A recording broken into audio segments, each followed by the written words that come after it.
नमस्कार। देखिए, आज के इस वीडियो में हम भारत के प्राकृतिक वनस्पति को देखेंगे, जो कि इंडियन ज्योग्राफी का एक महत्वपूर्ण टॉपिक है। ठीक है। और इसके साथ ही भारत वन स्थिति रिपोर्ट 2021 को देखेंगे।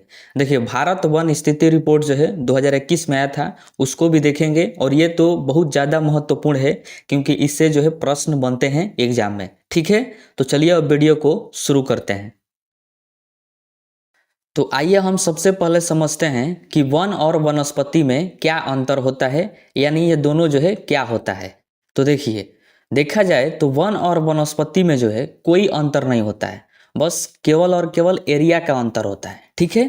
क्योंकि देखिए, वनस्पति जो है ये पेड़ पौधों और झाड़ियों का समूह होता है, और वन जो होता है यह भी पेड़ पौधों का ही समूह होता है। ठीक है। तो दोनों देखिए कि पेड़ पौधों का और झाड़ियों का समूह है वन और वनस्पति। ठीक है। तो इनमें जो है एरिया का अंतर होता है, क्योंकि जो वन होता है ये बहुत बड़े एरिया पर होता है, तो उसको जो है वन कहा जाता है। जैसे पेड़ पौधे हैं, बहुत घने हैं और बहुत बड़े एरिया पर हैं, तो उसको जो है हम लोग वन कहते हैं। ठीक है। लेकिन जो है अगर पेड़ पौधे बहुत कम एरिया पर हैं, जैसे में खेत खलिहान में आप देखे होंगे एकाक दो पेड़ पौधा, सड़क के किनारे आप देखते हैं एकाक दो पेड़ पौधा, कहीं कहीं पर जमा रहता है पेड़ पौधा, तो वह जो है वनस्पति होता है, नेचुरल वेजिटेशन होता है। ठीक है। लेकिन वही अगर पेड़ पौधे या फिर झाड़िए बहुत बड़े एरिया में उग जाते हैं और घने होते हैं, तो उसको जो है वन कहा जाता है। ठीक है। जैसे देखिए कि सुंदरबन जो बंगाल की खाड़ी में है, सुंदरबन, तो वहां पर जो है सुंदरी वृक्ष है। और एक दो सुंदरी वृक्ष नहीं है, बहुत ज्यादा वहां पर सुंदरी वृक्ष है, इसलिए उसको जो है वन कहा जाता है, यानी उसका नाम है सुंदर वन। ठीक है। क्योंकि वहां पर सुंदरी वृक्ष जो है बहुत ज्यादा है, घने हैं, एक दो तो वहां पर है नहीं, बहुत ज्यादा है और बहुत बड़े एरिया में है, इसलिए उसको वन कहते हैं। ठीक है, सुंदरबन को। लेकिन वनस्पति जो होता है वो कहीं कहीं पर एक दो पेड़ पौधे उग जाते हैं, जैसे आप खेत खलिहानों में देखे होंगे, सड़क के किनारे आप देखते हैं, फील्डों में देखते हैं, या फिर आप कहीं भी जाते हैं तो एकाक दो पेड़ पौधे कहीं कहीं पर आप देख सकते हैं, तो वह जो है उसको वनस्पति कहा जाता है। ठीक है। जैसे कि आप इस इमेज में देख सकते हैं कि ये जो है वनस्पति है, क्योंकि यहाँ पर जो है कहीं कहीं पर पेड़ पौधे हैं, तो इसको जो है वनस्पति कहा गया है। ठीक है। और यहाँ पर देखिए कि बहुत सारे पेड़ पौधे हैं, घने हैं और बड़े एरिया में है, तो इसको जो है वन कहा गया है। ठीक है। तो ये अंतर होता है, एरिया का अंतर होता है वन और वनस्पति में। बाकी तो दोनों जो है पेड़ पौधों और झाड़ियों का समूह होता है, तो उसको वनस्पति कहते हैं और उसको वन कहते हैं। लेकिन बड़े एरिया में हो तो उसको जो है वन कहा जाएगा, और कम एरिया में हो, छोटे एरिया में हो, एकाक दो हो, तो उसको हम नेचुरल वेजिटेशन यानी वनस्पति कहते हैं, प्राकृतिक वनस्पति। ठीक है। अब देखिए, वन और जो वनस्पति होते हैं ये जो है स्वतः उगते रहते हैं, मतलब प्राकृतिक रूप से उगते हैं। जैसे अगर किसी क्षेत्र में वन और वनस्पति है, तो वहाँ के जलवायु, वहाँ के तापमान और वहाँ के मिट्टी में जो आर्द्रता है, उसके अनुसार वहाँ के पेड़ पौधे, वनस्पति या फिर वन जो है उगते रहते हैं। ठीक है। जैसे सड़क के किनारे कोई पेड़ पौधा लगा है तो अपने आप उगा है, तो उसको तो कोई मानव जाके सिंचाई नहीं करता है, कोई भी मानव उसका देख रेख नहीं करता है, वह वर्षा होगा उसके अनुसार, वहाँ उस क्षेत्र के जलवायु के अनुसार, तापमान के अनुसार जो है वह स्वतः उगते रहते हैं। ठीक है। तो वनस्पति हो या फिर वन हो, उसमें जो है किसी भी मानव का योगदान नहीं होता है, कोई भी मानव उसकी देख रेख नहीं करता है, वह स्वतः जलवायु तापमान के अनुसार जो है उगते रहते हैं। ठीक है। तो वनस्पति और वन ये दोनों जो है प्राकृतिक रूप से उगते हैं। ठीक है। देखिए, ये जो आप इमेज में वन और वनस्पति देख रहे हैं, इनमें से अगर हम एक को निकाल दें तो उसको जो है पेड़ कहा जाएगा, यानी वृक्ष कहा जाएगा। ठीक है। क्योंकि पेड़ पौधों के समूह को ही वन या फिर वनस्पति कहा जाता है, तो इनमें से अगर हम एक को निकाल दें तो उसको क्या कहा जाएगा, वृक्ष कहा जाएगा। ठीक है। अब देखिए, भारत में जो प्राकृतिक वनस्पति हैं उनको जो है 5 वर्गों में बांटा गया है। कितने वर्गों में बांटा गया है, तो 5 वर्गों में। देखिए कौन कौन से हैं।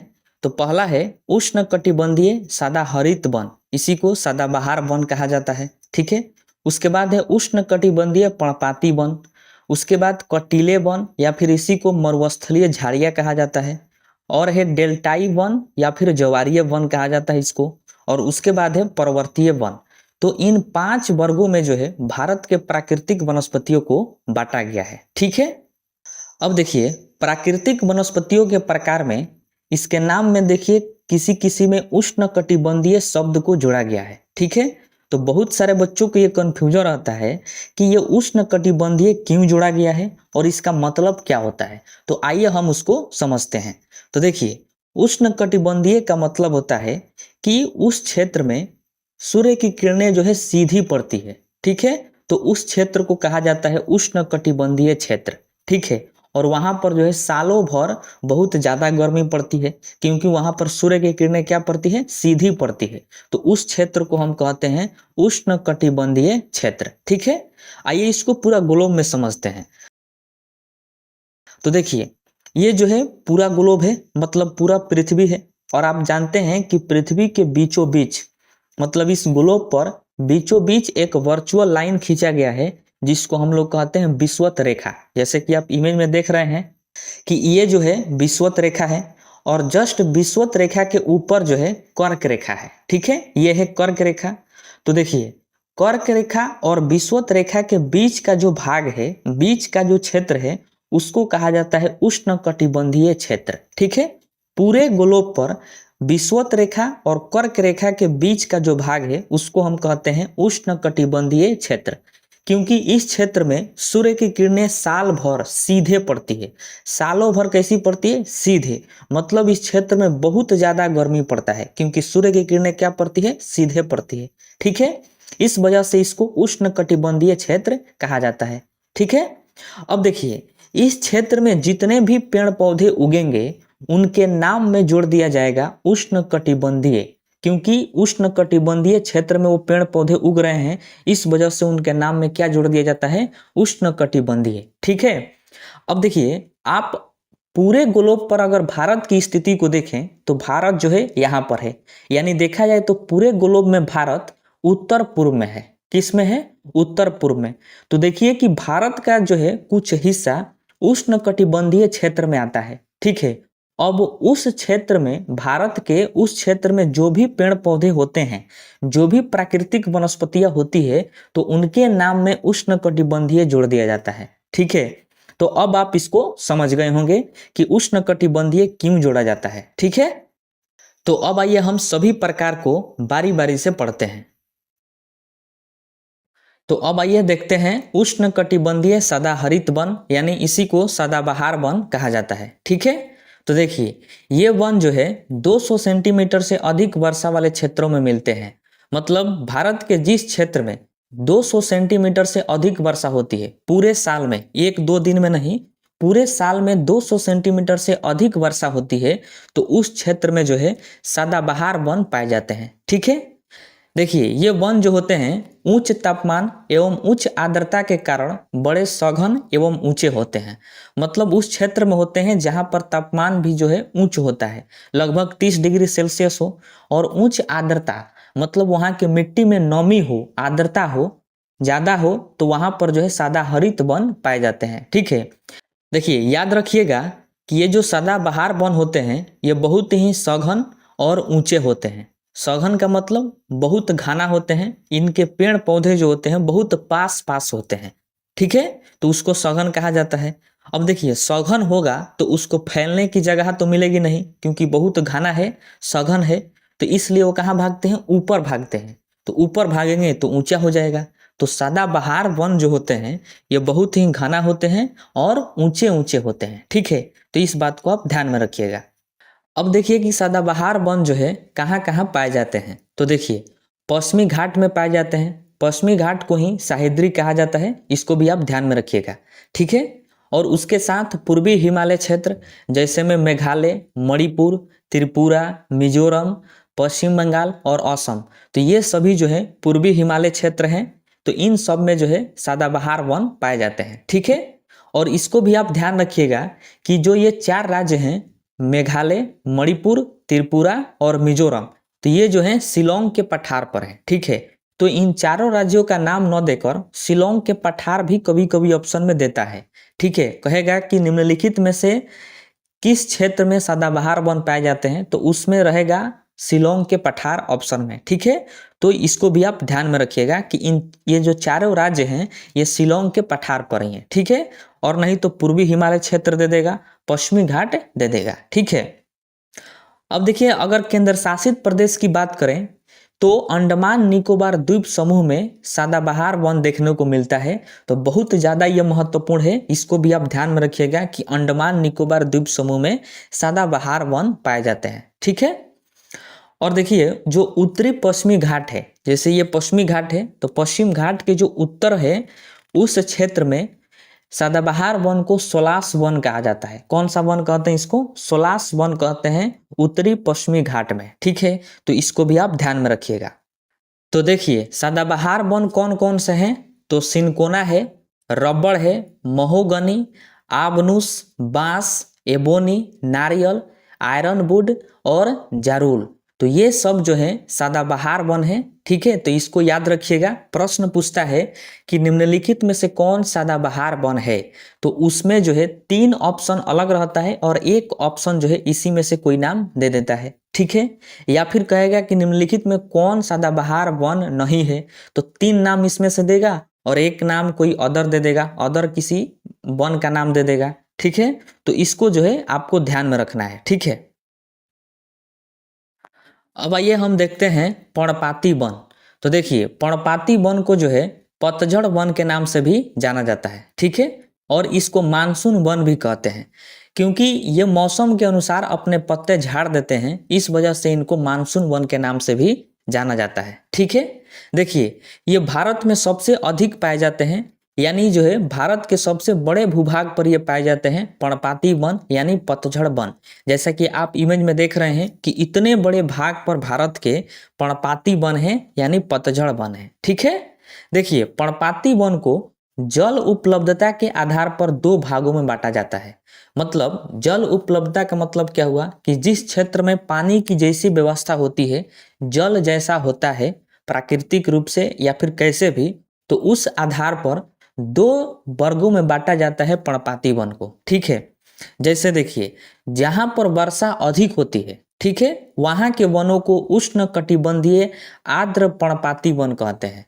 अब देखिए आर्द्र का मतलब हुआ नमी, मिट्टी में क्या हो? नमी हो। अब जहां पर वर्षा ज्यादा होगी वहीं पर तो नमी होगा, तो जहां पर भी वर्षा अधिक होती है जिस क्षेत्र में, उस क्षेत्र के वनों को कहा जाता है उष्ण कटिबंधीय आर्द्र पर्णपाती वन, ठीक है। और जहां पर वर्षा कम होती है वहां के वनों को कहते हैं उष्ण कटिबंधीय शुष्क वन। शुष्क का मतलब क्या हुआ? ड्राई, ड्राई माने सूखा।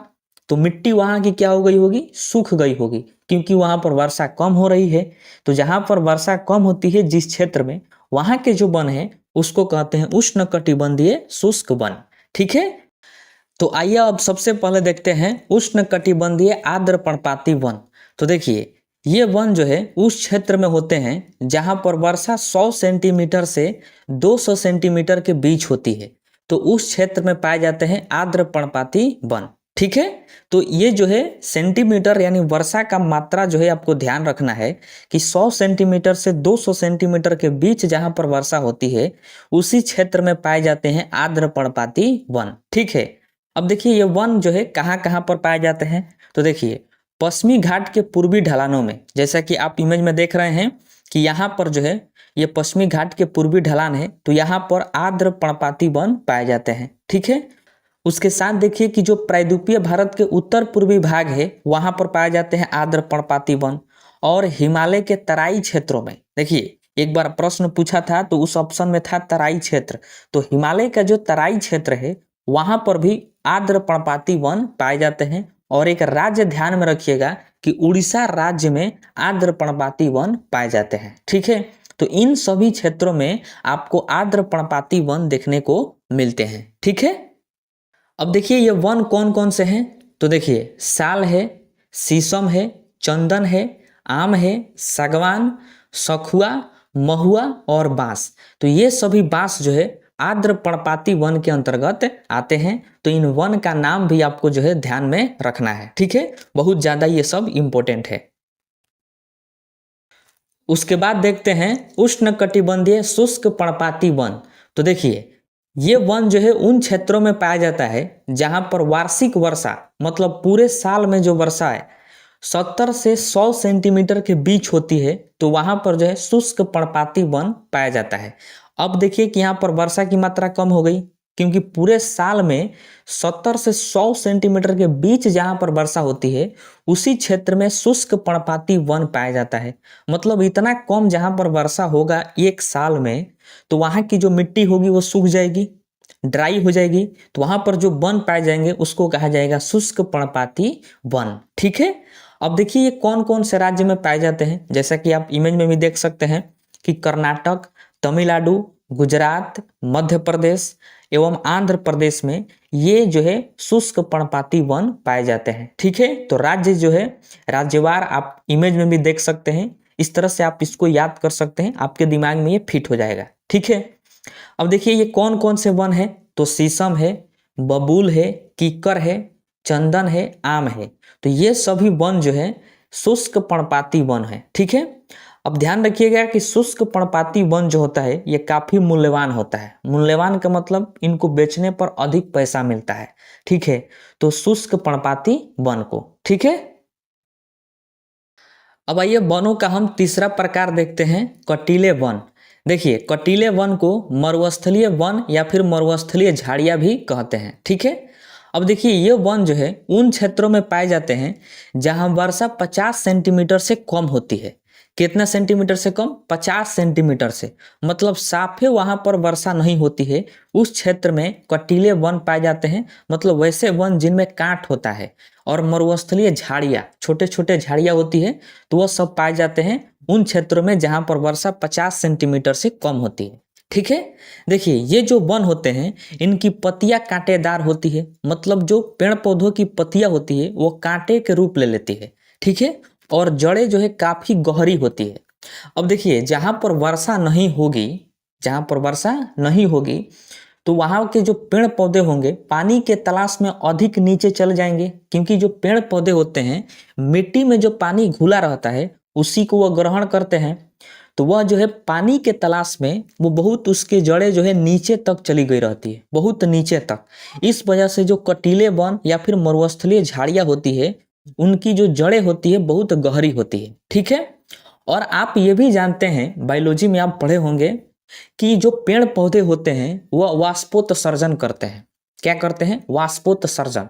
मतलब उनके शरीर में, पेड़ पौधों के शरीर में जो पानी होता है वह वाष्प के द्वारा उड़ा देते हैं पत्तियों के माध्यम से, और पत्तियों में होता है छोटा छोटा छिद्र, जैसा कि आप इमेज में देख रहे हैं। तो उनको जो है एस्टोमेटा कहा जाता है, यानी रंध्र कहा जाता है। तो इसी के द्वारा पेड़ पौधे जो है वाष्पोत्सर्जन करते हैं, यानी अपने शरीर से अनावश्यक पानी को उड़ा देते हैं वाष्प बनाकर। ठीक है। तो जरा सोचिए कि मरुस्थलीय क्षेत्र में, मतलब जिस क्षेत्र में साफे वर्षा नहीं हो रही है, तो वहां पर पानी की किल्लत होगी, और वहां पर जो पेड़ पौधे हैं अगर वो वाष्पोत्सर्जन करेंगे तो फिर तो वो तो मर जाएंगे, यानी वो पेड़ पौधे नष्ट हो जाएंगे, क्योंकि एक तो पानी की कमी है, और उसमें भी यदि वो वाष्पोत्सर्जन कर दें तो वो सभी पानी जो है उड़ जाएगा। इस वजह से उनकी जो पत्तियां है कंटीली हो जाती है, मतलब मोड़ा जाती है, कांट के रूप में हो जाती है, जिससे जो है रंध्र यानी स्टोमेटा बंद हो जाता है, उन वह सब जो है बंद हो जाता है और वाष्पोत्सर्जन नहीं होता है। ठीक है। तो उनके शरीर में पानी बची रहती है। इस वजह से वहां के जो पेड़ पौधे वन होते हैं कंटीले होते हैं। ठीक है। तो अब आप इसको समझ गए होंगे।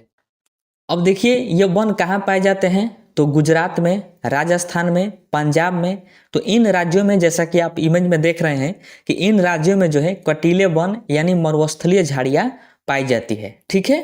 और उसके साथ देखिए कि वृष्टि छाया क्षेत्रों में पाए जाते हैं। अब देखिए वृष्टि छाया क्षेत्र क्या होता है इसको हम समझते हैं।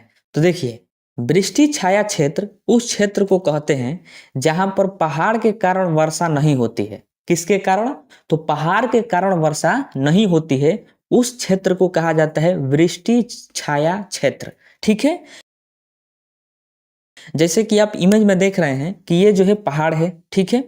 और आप ये भी जानते हैं कि जो भी मानसून होता है, यानी जो बादल होता है, वह जब पहाड़ से टकराता है तभी उस क्षेत्र में बारिश होता है।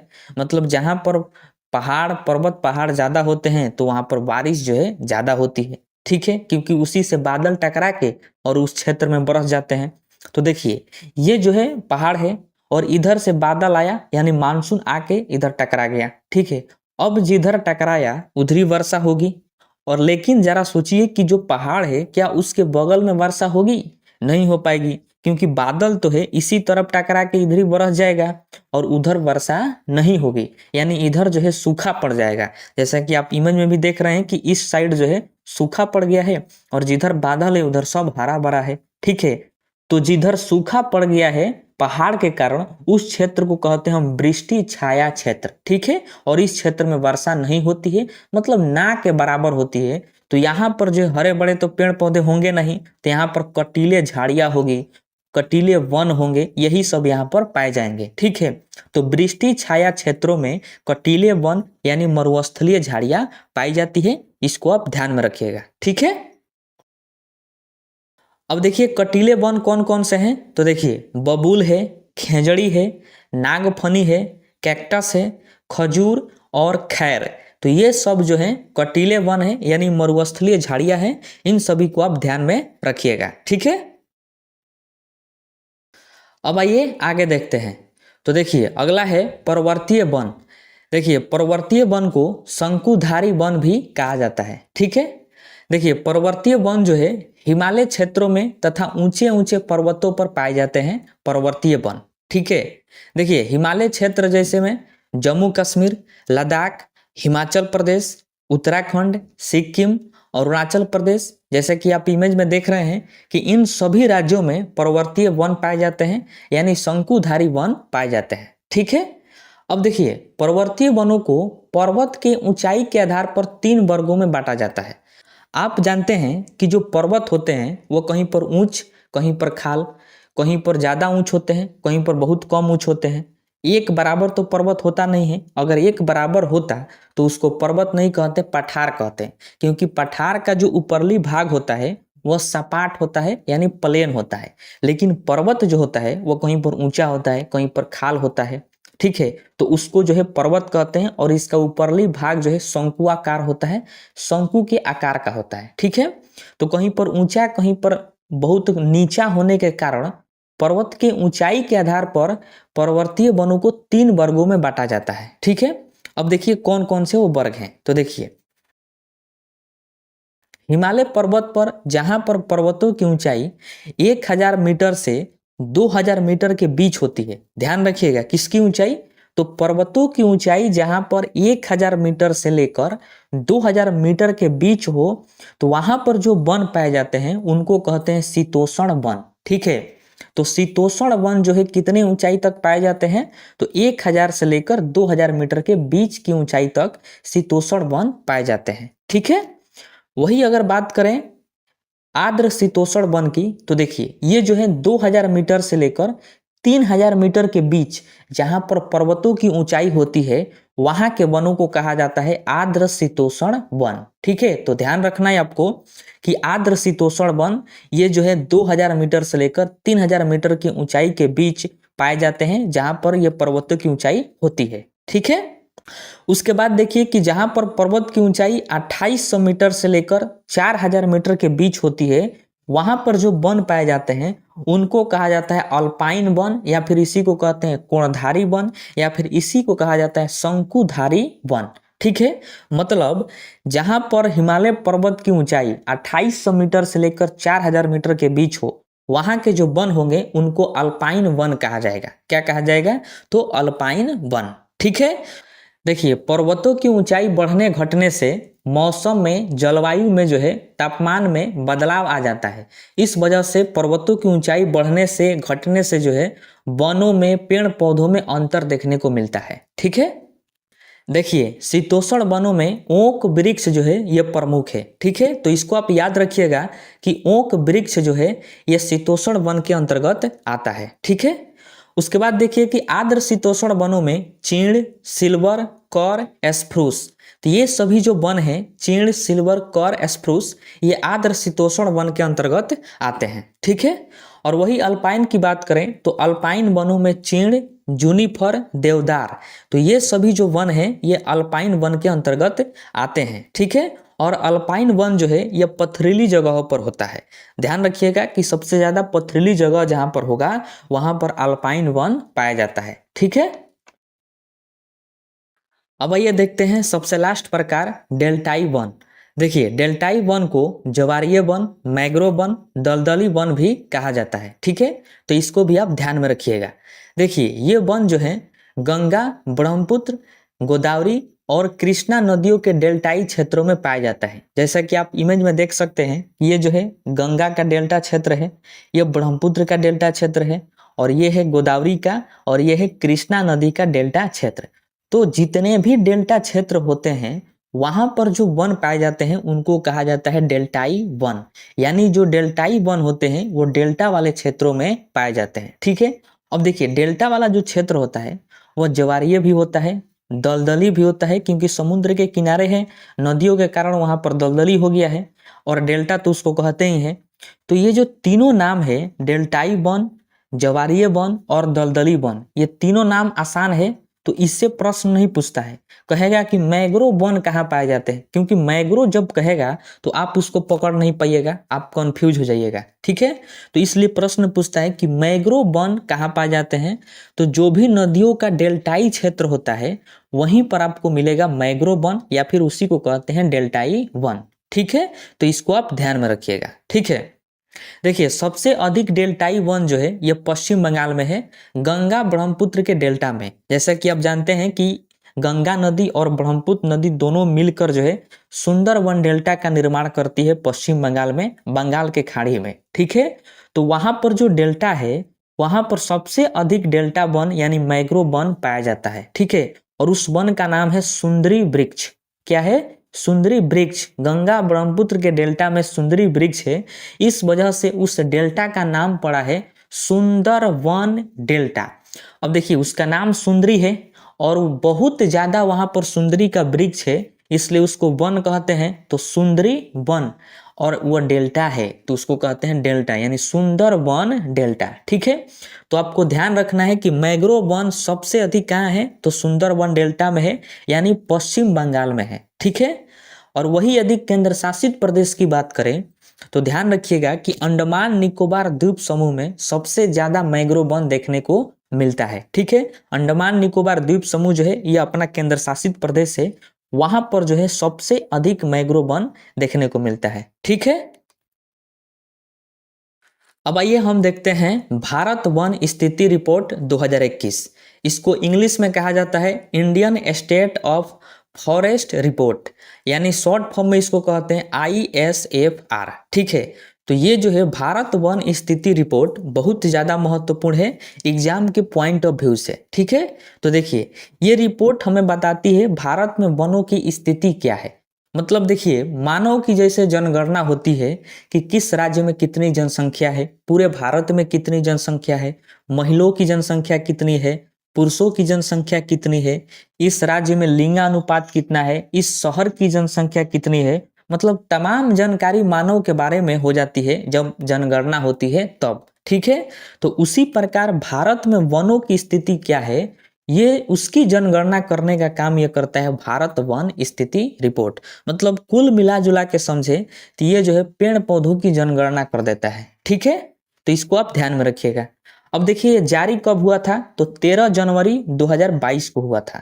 यह 2021 का रिपोर्ट है, 2022 में यह जारी हुआ था 13 जनवरी को। ठीक है, तो ये डेट भी आपको याद रखना है। ठीक है, अब देखिए, इसको बनाता कौन है, तो भारतीय वन सर्वेक्षण यानी बोटनिकल सर्वे ऑफ इंडिया जो है इस रिपोर्ट को बनाता भी है और उसको प्रकाशित भी करता है। ठीक है, तो वेरी वेरी इंपॉर्टेंट प्रश्न है ये कि भारत वन स्थिति रिपोर्ट को बनाने का काम और प्रकाशित करने का काम कौन करता है, तो भारतीय वन सर्वेक्षण जो है यानी बोटनिकल सर्वे ऑफ इंडिया ये बनाता भी है इस रिपोर्ट को और प्रकाशित भी करता है। बहुत सारे बच्चे जो है ISFR मार देते हैं। अरे बबुआ, ये ISFR जो है ये भारत वन स्थिति रिपोर्ट, ये इसका नाम है। ठीक है, तो इस रिपोर्ट को बनाता कौन है, तो भारतीय वन सर्वेक्षण बनाता है। ठीक है, तो इस बात को आप ध्यान में रखिएगा। ठीक है, देखिए, यह जो है 17वीं रिपोर्ट है, मतलब इसके पहले 16 रिपोर्ट आ चुका है और यह 17वीं रिपोर्ट है। ठीक है, देखिए यह रिपोर्ट जो है प्रत्येक 2 वर्ष पर आता है। कितने वर्ष पर आता है? तो 2 वर्ष पर। तो देखिए 2021 में आया था, तो अब इसको कब आना चाहिए था? 2023 में। तो अब आप कहिएगा कि 2023 वाला काहे नहीं बता रहे हैं? तो बबुआ देखो कि 2023 वाला अभी तक नहीं आया है और ये 2024 चल रहा है, ठीक है। 2024 ही खत्म होने वाला भी है, तो हो सकता है कि 1-2 महीना के अंदर जो है ये रिपोर्ट आ जाए। लेकिन अभी जो देखा जाए कि तत्कालिक रिपोर्ट कौन सा है सबसे नया, तो 2021 वाला ही है, क्योंकि 2023 वाला अभी तक नहीं आया है, ठीक है। इस वजह से इसको पढ़ाया जा रहा है और प्रश्न भी पूछेगा तो इसी से पूछा जाएगा। अगर आने वाले एग्जाम में हो सकता है, क्योंकि इसके अंदर जो है 2023 वाला रिपोर्ट आ जाए तो उसमें पूछा जा सकता है, तो उस पर भी वीडियो बना दिया जाएगा, ठीक है। तो फिलहाल जो है आपको यही रिपोर्ट जो है पढ़ना पड़ेगा, ठीक है। जरा सोचिए कि इस रिपोर्ट को कैसे तैयार किया जाता होगा। जैसे मानव की जनगणना होती है तो लोग जो है घर घर आते हैं और पूछते हैं कि आपके घर में कितने व्यक्ति हैं, महिलाओं की संख्या कितनी है, पुरुषों की संख्या कितनी है, बच्चों की संख्या कितनी है। मतलब प्रत्येक व्यक्ति के पास देखा जाए तो जनगणना के लिए जाया जाता है, ठीक है। उसके बाद जो है जनगणना होती है, पूरे स्टेट का फिर देश का निकाला जाता है। तो क्या पेड़ पौधों के साथ भी ऐसा होता है? हर पेड़ पौधा के पास जाया जाता है इस रिपोर्ट को बनाने के लिए? तो देखिए ऐसा नहीं है। इसके लिए जो है सैटेलाइट का प्रयोग किया जाता है, यानी उपग्रह का प्रयोग करते हैं, और उस उपग्रह का नाम है रिसोर्स सेट 2, ठीक है। तो वेरी वेरी इंपॉर्टेंट प्रश्न है। रिसोर्स सेट 2 उपग्रह का प्रयोग किया जाता है भारत वन स्थिति रिपोर्ट बताने के लिए, यानी वनों की स्थिति को बताने के लिए, ठीक है। तो ध्यान रखना है आपको कि किस सैटेलाइट का प्रयोग करते हैं। तो रिसर्च सेट 2 सैटेलाइट का प्रयोग करते हैं, उपग्रह का प्रयोग करते हैं, और उसके बाद जो है भारत में जो भी वनों की स्थिति है, प्राकृतिक वनस्पतियों की स्थिति है, उसको बताया जाता है इस उपग्रह की मदद से, ठीक है। अब आइए आगे देखते हैं। देखिए यह रिपोर्ट जो है पहली बार कब जारी किया गया था? तो 1987 ईस्वी में जारी किया गया था। याद रखिएगा, वेरी वेरी इंपॉर्टेंट है, ये पूछा जाता है, ठीक है, कि भारत वन स्थिति रिपोर्ट को सबसे पहले जारी कब किया गया था? तो 1987 ईस्वी में जारी किया गया था, ठीक है। और देखिए प्रथम वन नीति कब आई थी? प्रथम वन नीति जो है ये कब आई थी? 1952 में। अब समझिए कि वन नीति क्या होता है। तो किसी भी योजना में बेहतर काम करने के लिए एक नीति बनाया जाता है। किसी भी प्रोग्राम में बेहतर काम करना हो तो उसके पहले क्या बनाया जाता है? नीति, कि हमको इस तरह से करना है पूरे साल या फिर 5 वर्षों तक, ठीक है। तो उसी प्रकार वन के बारे में क्या क्या प्रावधान करेगी सरकार, उसी को कहा जाता है वन नीति। जो पहले ही बना लिया जाता है उसी को कहते हैं प्री प्लान, ठीक है। तो ये जो प्रथम बार आया था तो उसको कहते हैं प्रथम वन नीति। ये कब आया था? 1952 में आया था। वेरी वेरी इंपॉर्टेंट है, ध्यान में रखना है कि प्रथम वन नीति कब आया था? तो 1952 ईस्वी में आया था, ठीक है। और देखिए कि नई वन नीति कब आया था। अब देखिए कोई भी नीति हो तो एक बार नीति बन गया और जब दोबारा बनाएंगे तो वो नया रहेगा। नया रहेगा कि नहीं रहेगा? तो उसी को कहते हैं नई वन नीति, या फिर दूसरे भाषा में कहें तो ये दूसरी वन नीति थी, ठीक है। पहली वन नीति आई थी 1952 में, और दूसरी वन नीति यानी नई वन नीति कब आई थी? 1988 में आई थी, ठीक है। तो तीनों जो है ये बहुत ज्यादा महत्वपूर्ण है, इन तीनों को आपको ध्यान में रखना है, ठीक है। और नई वन नीति के बारे में हम आगे आपको एक बात बताएंगे, ध्यान से देखिए। अब आइए जानते हैं कि इस रिपोर्ट में क्या क्या बताया गया। तो देखिए इसमें बताया गया भारत का वन क्षेत्रफल, मतलब पूरे भारत पर कितने एरिया में वन है, वन फैले हुए हैं, उसके बारे में। तो देखिए इसमें एक आंकड़ा दिया गया 7,13,789 वर्ग किलोमीटर, ठीक है। मतलब 7,13,789 वर्ग किलोमीटर क्षेत्रफल पर भारत में वन है, ठीक है। अब आप जानते हैं कि भारत का जो क्षेत्रफल है वो 32,87,263 वर्ग किलोमीटर है, संपूर्ण भारत का क्षेत्रफल। तो इन 32 लाख में से 7,13,789 वर्ग किलोमीटर एरिया में केवल और केवल वन है, यानी वनस्पति है, जंगल है भारत में, ठीक है। ये इसका मतलब हुआ, ठीक है। अब यदि हम परसेंटेज में बात करें कि ठीक है भाई अंक में तो 7 लाख है, अगर परसेंटेज में बात करें संपूर्ण क्षेत्रफल के भारत के, तो ये 1% हो जाता है 21.71%। कितना percent? 21.71%। Very very important. Exam में यदि पूछना हो कि भारत में वनों का प्रतिशत कितना है, तो 21.71% है। ठीक है।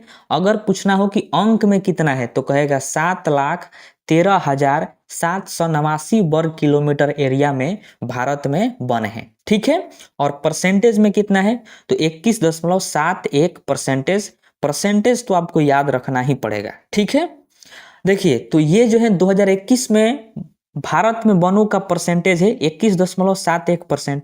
लेकिन 2019 में बात करें कि कितना था, तो देखिए 21.67% था। ठीक है। भारत में वनों का परसेंटेज 2019 में 21.67% था, लेकिन 2021 में कितना हो गया? 21.71%। मतलब कुछ ना कुछ बढ़ा है।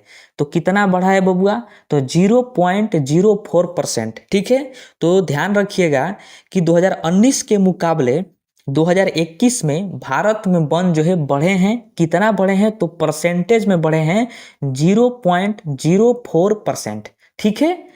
यदि पूछे कि नहीं बताइए हमको वर्ग किलोमीटर में कितना बढ़ा है, तो ध्यान रखिएगा कि वन वृद्धि यदि वर्ग किलोमीटर में यानी अंक के साथ पूछे, तो 2261 किलोमीटर स्क्वायर, मतलब 2261 वर्ग किलोमीटर एरिया में जो है भारत में वन बढ़े हैं 2019 के मुकाबले। ठीक है। तो इस बात को आप ध्यान में रखिएगा। तो फिर से एक बार आपको रिवाइज कर देते हैं कि भारत में जो वन का क्षेत्रफल है वो परसेंटेज में है 21.71%। ठीक है।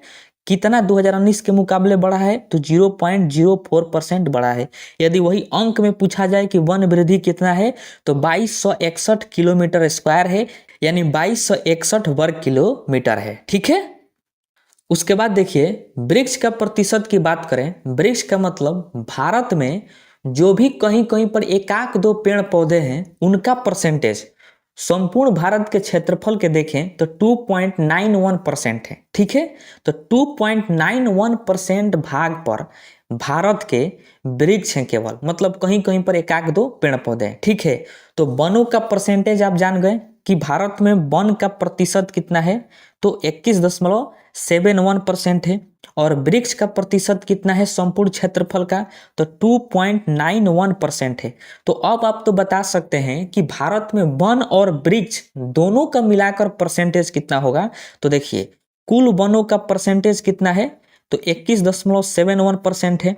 और कुल वृक्षों का प्रतिशत कितना है संपूर्ण क्षेत्रफल का, तो 2.91% है। ठीक है। यदि हम दोनों को जोड़ दें तो ये कितना आता है? 24.62%। ठीक है। तो ये जो है भारत के कुल भौगोलिक क्षेत्रफल में इतना परसेंटेज पर वन और वृक्ष हैं। ठीक है। यानी जंगल हैं, पेड़ पौधे हैं 24.62% भारत के भूभाग पर। ठीक है। तो ध्यान रखना है, आपसे प्रश्न पूछेगा कि बताइए कि भारत के कुल भौगोलिक क्षेत्र के कितने परसेंट भाग पर वन और वृक्ष हैं, तो 24.62% भाग पर। ठीक है। जब कहेगा वन और वृक्ष तो दोनों को ऐड करके बताना है। यदि केवल सिंगल पूछे कि बताइए कि भारत के भौगोलिक क्षेत्रफल के कितने प्रतिशत भाग पर केवल वन का प्रतिशत है, तो 21.71%। वही अगर पूछे केवल वृक्ष का परसेंटेज बताइए कुल भौगोलिक क्षेत्रफल के, तो 2.91%। ठीक है। तो इस बात को आप ध्यान में रखिएगा। ठीक है। देखिए, कुल वन और कुल वृक्ष का यदि हम परसेंटेज को जोड़ देते हैं तो वो कितना हो जा रहा है? 24.62% हो रहा है। ठीक है। तो देखिए, जो 1988 में, अभी आप जाने कि 1988 में आया था नई वन नीति, तो 1988 में जो नई वन नीति आया था उसमें कहा गया था कि जो देश में वनों का परसेंटेज होना चाहिए, वन यानी वृक्ष दोनों का जो परसेंटेज होना चाहिए वो भारत के कुल भौगोलिक क्षेत्रफल का 33% होना चाहिए। कितना परसेंट होना चाहिए? तो 33% भाग पर संपूर्ण भारत के वन और वृक्ष दोनों मिलाकर होना चाहिए। ठीक है। लेकिन आज के डेट में अभी कितना है, तो 24.62% पर है। यानी हम लोग देखा जाए तो 8.38% अभी पीछे हैं। ठीक है। ये बात कहा गया था 1988 में, और आज के डेट में भी हम लोग 8.5% जो है पीछे हैं। मतलब पूरे भारत में प्राकृतिक सुंदरता को बनाए रखने के लिए, जैव विविधता को जीवित रखने के लिए, मानव को, जानवरों को स्वस्थ रहने के लिए पूरे भारत के क्षेत्रफल के 33% भाग पर जो है वन और वृक्ष होना चाहिए। तभी जाके भारत जो है संतुलित होगा, शुद्ध होगा, अन्यथा नहीं होगा, जो कि आज के डेट में है 24.62%। तो इसको आप ध्यान में रखिएगा, ठीक है। अब आइए राज्यों में जानते हैं वनों की स्थिति क्या है इस रिपोर्ट के मुताबिक। तो देखिए, पहला है कि राज्यों में क्षेत्रफल के दृष्टि से सर्वाधिक वन। मतलब हम देखेंगे कि किन राज्यों में क्षेत्रफल के दृष्टि से सबसे ज्यादा वन है। तो देखिए, पहले नंबर पर आता है मध्य प्रदेश। देखिए, मध्य प्रदेश में जो है क्षेत्रफल के अनुसार मतलब बहुत बड़े एरिया में वन वहां पर पाए जाते हैं मध्य प्रदेश में, ठीक है। तो इस बात को ध्यान रखिएगा। उसके बाद दूसरे नंबर पर है अरुणाचल प्रदेश, तीसरे नंबर पर छत्तीसगढ़, उसके बाद उड़ीसा और सबसे लास्ट है महाराष्ट्र। तो ये 5 नाम जो है आपको याद रखने हैं कि ये 5 राज्यों में जो है क्षेत्रफल के दृष्टि से सर्वाधिक वन पाए जाते हैं। सबसे ज्यादा क्षेत्रफल की दृष्टि से यदि वन किसी में राज्य में है तो वह मध्य प्रदेश में है, ठीक है। दूसरे नंबर पर अरुणाचल प्रदेश में। तो इन 5 राज्यों का नाम आपको ध्यान में रखना है, ठीक है। उसके बाद है राज्यों में क्षेत्रफल के दृष्टि से सबसे कम वन। मतलब किन राज्यों में क्षेत्रफल की दृष्टि से बहुत कम वन पाए जाते हैं। तो देखिए, पहला है लद्दाख। लद्दाख तो केंद्र शासित प्रदेश है। अब देखिए, लद्दाख में जो है क्षेत्रफल के अनुसार बहुत कम वन है, क्योंकि वहां पर जो है पर्वत पठार है। लद्दाख में जम्मू कश्मीर के सटले है, तो वहां पर पर्वत पठार जो है बहुत कम है। इस वजह से वहां पर पेड़ पौधों की जो क्षेत्रफल है वो भी बहुत कम है। मतलब बहुत कम एरिया में आपको देखने को मिलेंगे, ठीक है। तो ये केंद्र शासित प्रदेश है, इसको ध्यान में रखिएगा। उसके बाद राज्यों की बात करें तो देखिए, हरियाणा है, पंजाब है, गोवा है, सिक्किम है और बिहार है। तो इन राज्यों में जो है क्षेत्रफल की दृष्टि से बहुत कम वन है। अब देखिए, हरियाणा और पंजाब हो गया, तो यहाँ पर भूमि है लेकिन कृषि योग्य भूमि है। ये दोनों ऐसे राज्य हैं कि सबसे अधिक अनाज उत्पादन करते हैं भारत में, जिससे भारतवर्ष के लोग खाते हैं, ठीक है। तो हरियाणा और पंजाब यहाँ पर कृषि योग्य भूमि होने के कारण यहाँ पर जो है वनों का क्षेत्रफल कम है, ठीक है। तो इस बात को ध्यान रखिएगा। उसके बाद देखिए कि गोवा जो है ये बहुत छोटा है, अति चूंकि राज्य है गोवा। और उसके बाद समुद्र के नमकीन पानी के कारण वहाँ की मिट्टी भी क्या है, नमकीन है, जिससे हर तरह के पेड़ पौधे वहाँ पर होंगे नहीं। इस वजह से वहाँ पर वनों का क्षेत्रफल कम है। वहीं सिक्किम की बात करें तो सिक्किम जो है जैविक राज्य है, लेकिन वहां पर जो है पर्वत पठार बहुत ऊंचे ऊंचे हैं, बहुत बड़े हैं। इस वजह से क्षेत्रफल, वनों का क्षेत्रफल वहां पर कम है। और बिहार की बात करें तो देखिए, बिहार में बंजर भूमि बहुत अधिक है। यहाँ पर लोग खेत खलिहान वैसे ही छोड़ दिए हैं झगड़ा तकरार के चलते। उसी प्रकार उसमें खर मुजवन उग रहा है उसमें।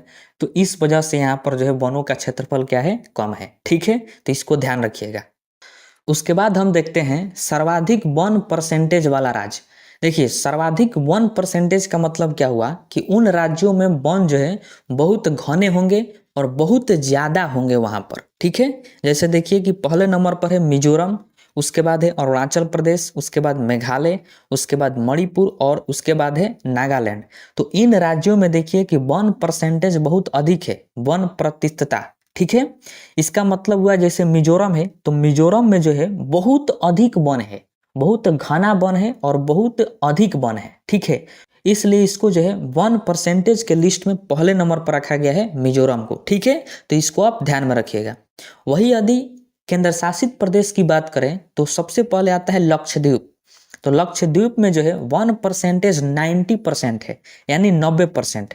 अब देखिए, लक्षद्वीप में अगर कहीं पर 100 काठा जमीन है तो वहां पर 90 काठा में आपको जो है केवल वन मिलेगा, 10 काठा में ही केवल ऐसे भूमि होगी, ठीक है। तो लक्षद्वीप में जो है 1% सबसे अधिक है, 90% है।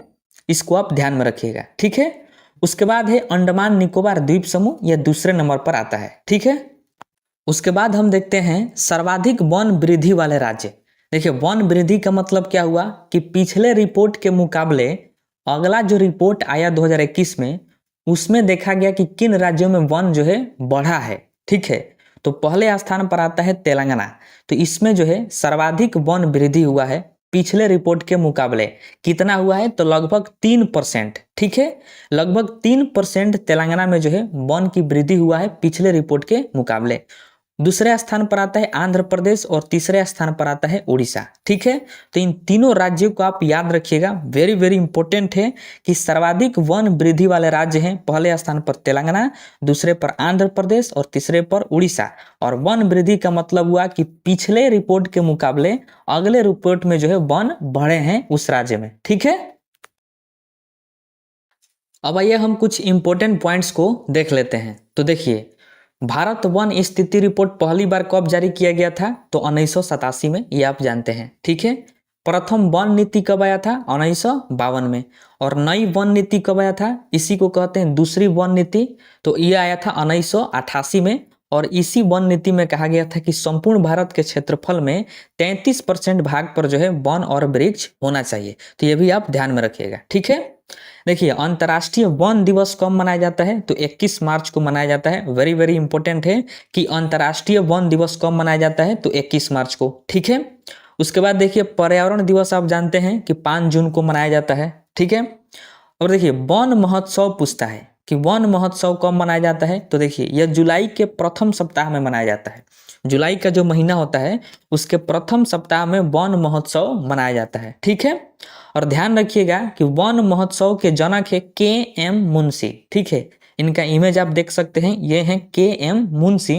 के.एम. मुंशी जो है ये वन महोत्सव के जनक है और वन महोत्सव जुलाई के प्रथम सप्ताह में मनाया जाता है। ठीक है, एक वेरी वेरी इंपॉर्टेंट पॉइंट आपको याद रखना है कि ये जो 2021 का जो रिपोर्ट है, इसकी खास बात यह है कि इस रिपोर्ट में भारत के टाइगर रिजर्व, टाइगर माने बाघ, टाइगर कॉरिडोर यानी बाघ गलियारा एवं शेर संरक्षण क्षेत्रों में वन आवरण का आकलन किया गया। मतलब इन सभी क्षेत्रों में कितने वन है, कैसे वन है, उनका भी आकलन किया गया 2021 के रिपोर्ट में, जो कि पहले कभी नहीं किया गया था। ठीक है, तो भारत के टाइगर रिजर्व में, टाइगर कॉरिडोर में, जिसको बाघ गलियारा भी कहा जाता है, और शेर के संरक्षण क्षेत्रों में जो भी वन है उनके बारे में आकलन किया गया था। ये जो 2021 का रिपोर्ट है इसमें। ठीक है, इसके पहले किसी भी रिपोर्ट में ऐसा नहीं किया गया था, तो इस बात को आप ध्यान रखिएगा। और ये वेरी वेरी इंपॉर्टेंट है क्योंकि नया है और ये खास बात है। ठीक है,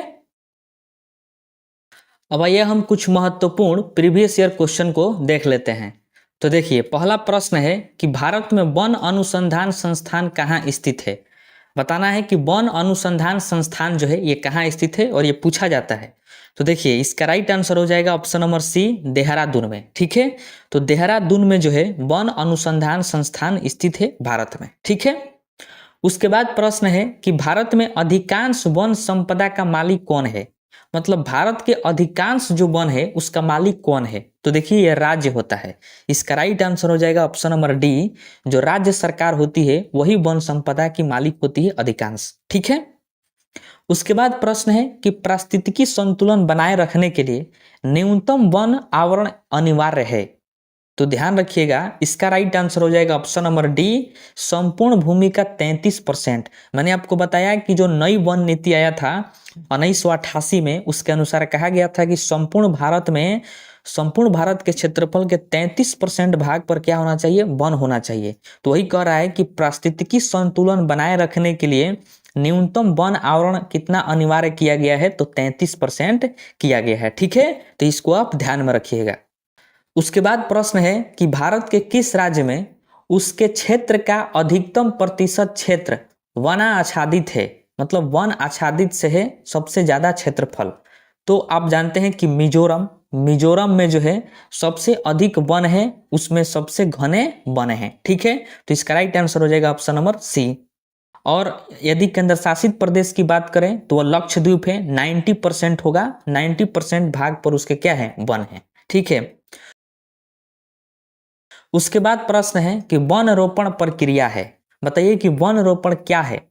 तो देखिए, ये है और पेड़ लगाने की, मतलब वन रोपण जो है और पेड़ लगाने की प्रक्रिया को क्या कहा जाता है, वन रोपण। ठीक है, उसके बाद प्रश्न है कि निम्न में से किसे वैश्विक विरासत का वन माना जाता है। बताना है कि किन वनों को वैश्विक विरासत का वन कहते हैं। तो देखिए पश्चिम बंगाल में जो सुंदर वन है उस वन को जो है वैश्विक विरासत का वन कहा जाता है। ठीक है, तो इस बात को आप ध्यान में रखिएगा। उसके बाद प्रश्न है कि भारत में प्रमुख वनस्पति कौन सी है। बताना है कि कौन सी वनस्पति जो है भारत में प्रमुख है। मतलब एक तरह से देखा जाए तो सबसे अधिक वन कौन है, तो देखिए वह है पतझड़ वन। जैसा कि आप पढ़े, आप शुरू में ही पढ़े, पर्णपाती वन जो होता है वो भारत में सबसे अधिक होता है, उसी को तो पतझड़ वन के नाम से भी जाना जाता है। ठीक है, तो यह वन जो है सबसे प्रमुख है और भारत के सबसे बड़े एरिया पर यह पाया जाता है। ठीक है, उसके बाद इस वीडियो का लास्ट प्रश्न है कि भारत के निम्नलिखित राज्यों को उनके वनों के क्षेत्रफल के अवरोही क्रम में व्यवस्थित कीजिए तथा नीचे दिए गए कूट से सही उत्तर चुनिए। देखिए ये टॉपिक जो है बहुत इंपॉर्टेंट है, इस तरह से प्रश्न पूछा जाता है। तो इसमें कह रहा है कि जो राज्यों के जो वन है उनको क्षेत्रफल के अनुसार अवरोही क्रम में सजाइए। अवरोही क्रम में बताना है कि किस राज्यों में क्षेत्रफल के अनुसार कितने वन हैं, उस तरह से। तो देखिए अवरोही क्रम का मतलब होता है कि घटते क्रम। घटते क्रम का मतलब पहले बड़ा, उसके बाद छोटा, फिर उसके बाद छोटा, ऐसे करते करते छोटा करते जाना है। तो देखिए आप जानते हैं कि मध्य प्रदेश में क्षेत्रफल के अनुसार सबसे अधिक वन है, तो सबसे पहले क्या हो जाएगा, मध्य प्रदेश यानी 2 नंबर। ठीक है, उसके बाद दूसरे नंबर पर आपको बताया गया अरुणाचल प्रदेश, तो 2 के बाद क्या होगा, 4। तो देखिए ऑप्शन में 2 के बाद 4 कितना में है, तो डी में भी है और ए में भी है, 2 4 2 4, तो 2 हो गया ऑप्शन। तो तीसरे नंबर पर अब आपको पता करना है, तो तीसरे नंबर पर आप जानते हैं कि छत्तीसगढ़ है, तो 1 हो जाएगा, तो 2 4 1 यानी ऑप्शन नंबर ए। तो इसका राइट आंसर हो जाएगा ऑप्शन नंबर ए, यानी सबसे अधिक क्षेत्रफल के अनुसार जो वन है मध्य प्रदेश में है, उसके बाद है बबुआ अरुणाचल प्रदेश में, उसके बाद छत्तीसगढ़ में और सबसे लास्ट में है महाराष्ट्र में। ठीक है, तो ये इसका राइट आंसर हो जाएगा ऑप्शन नंबर ए।